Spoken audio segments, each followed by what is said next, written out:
Саламатсызбы, сиз Медиа Хабты көрүп жатасыз. Менин аты жөнүм Мерим Сырдыбаева. Biz 2021 жылдын 6 декабрында өлүм менен өмүрдөн акча жасагандар 2 аттуу журналисттик иликтөөстү жарыялаганбыз. Анда документ жасалмалоо менен алектенген медицина кызматкерлери жана алардын ортомчулары ашкере болгон. Тактап айтканда, вакцина алды деген паспорттун ар бирин алар 1000 сомдон 150 долларга чейин сатарын аныктаганбыз. Ал фактылардын чын бышыгына жетүү үчүн журналисттик эксперимент ыкмасын колдонуп, пациент сыяктанып кайрылганбыз. Бишкектеги үй-бүлөлүк дарыгерлер борборлорунун кеминде экөө бизге жасалма документ берүүгө макул болушкан. Андан тышкары мындай мыйзамсыз иш менен шугулданып, интернет аркылуу кардарын издегендердин жүзүн ачканбыз. Ал материалыбыз коомчулукта резонанс жаратты. Бир топ маалымат каражаттары кайра басып чыгарышты. Ал эми бийлик кандай реакция кылганын айтып берерден мурда бир нерсени белгилей кетейин. Ушул күндөрү расмий эсеп боюнча дүйнөдө коронавирустун айынан өлгөндөр 5 миллион 330 миңден ашты.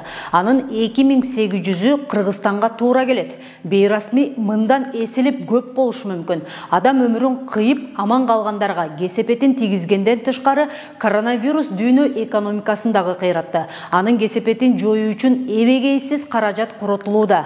Мисалы, Кыргызстандын экономикасы 2020 жылы 8,6%га артка кетип, 90-жылдардагы көрсөткүчкө түштү.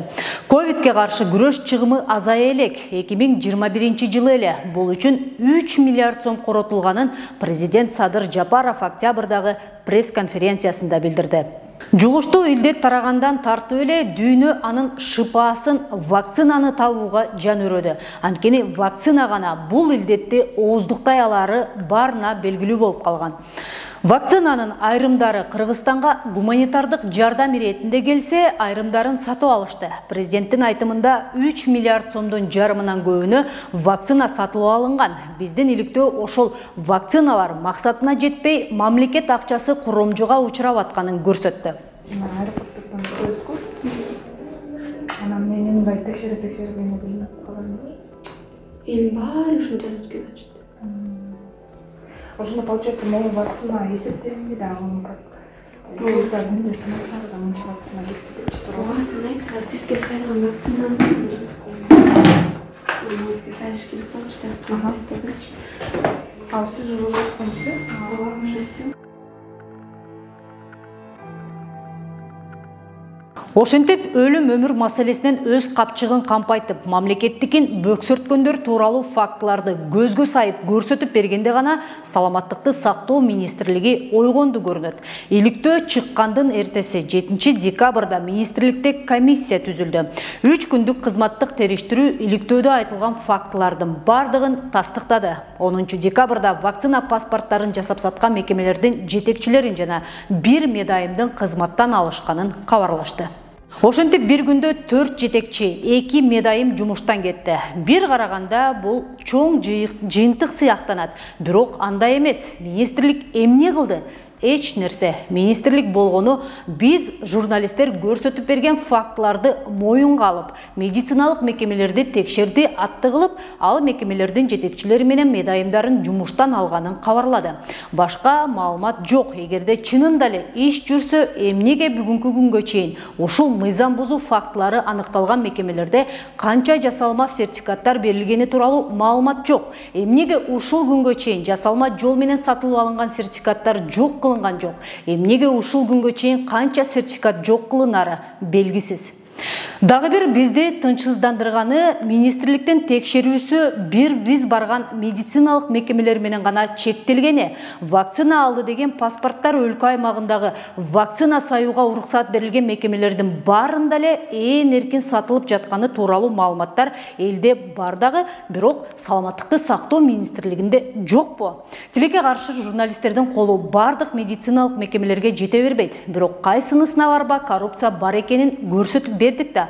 Ал эми эмне үчүн элдин эсебинен жан баккан саламаттыкты сакчылары андан ары дыккат текшербейт? Улуттук саламаттык, улуттук коопсуздукка тиештүү бул маселеге эмне үчүн кайдыгер мамле.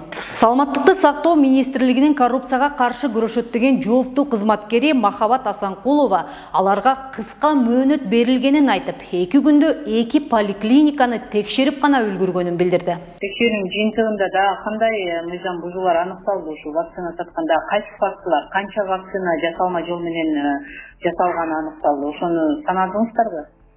Ошо мен айтып кеткен мурун айтып кеттим, комиссиянын мөөнөтүн алып койгон 2 күндүн ичинде муну бүтүрүш керек болчу. Ошондуктан биз видеоматериалда айтылган 2 учурду биз тастыктадык. Муну деген бардыгын изилдеш үчүн аябай көп убакыт керек экен. Biz bir günde 2 жаққа бардық, 2 жақта 2 случайды тастықтап, жоғын алдық. Бұл бойынша бұларды ар бір емені изилдеш керек анын үчүн. Ар бір вакцина салган пункттарды бардыгын изилдеш керек. Бөлөк учурларды табыш үчүн. Ал эми Ички иштер министрлиги салт боюнча калыптанып калгандай иликтөө жарыя болгондон кийин документтерди жасалмалоо беренеси боюнча 8 декабрда кылмыш ишин козгоп, тергөө иштерине киришти. Бирок көпчүлүктү кызыктырган маселе ушул козголгон кылмыш иши канчалык деңгээлде жүргүзүлүп, анын жыйынтыгы эми качан чыгат? Аны күтөлү. Жыйынтык чыкпай да калышы мүмкүн болуп турат. Анткени биз 23 августта көчөдөгү шылуундардан тартып, ири лабораториялардын кызматкерлери ковид жуктурган эмес деген тесттерден кантип акча жасашарын далили менен көрсөтүп бергенбиз. Бирок ушул күнгө чейин иштин жыйынтыгы чыга элек. Биз берген көрсөтмөлөр, материалдар колдон колго өтүп, ийимдин өзүндө каралып баштаган иш аягы келип ноябрда райондук деңгээлге түшүп, өткөрүлгөн материалдар орто жолдо калганы белгилүү болду. Андан дагы эң өкүндүргөнү улуттун саламаттыгы. Расмий маалымат боюнча коронавируска каршы эмдөөнүн 1 дозасын алгандар бүгүнкү күндө 1.160.000 ашты. Экинчи дозасын алгандар миллионго жакындады. Бирок алардын канчасы чынында вакцина алып коронавируска каршы иммунитетке ээ болду экен? Ал эми канчасы кагаз жүзүндө гана вакцина алды деп эсептелип, ковидтин курмандыгы боло берүү коркунучу бар. Ойлонуп көрүңүзчү. Улуттун саламаттыгына байланышкан бул маселе боюнча Медиахабтын журналисттери саламаттыкты сактоо министрлигине кайрылып, жооп алууга аракет кылабыз. Андыктан биз менен бирге болуңуз. Каналыбызга жазылыңыз.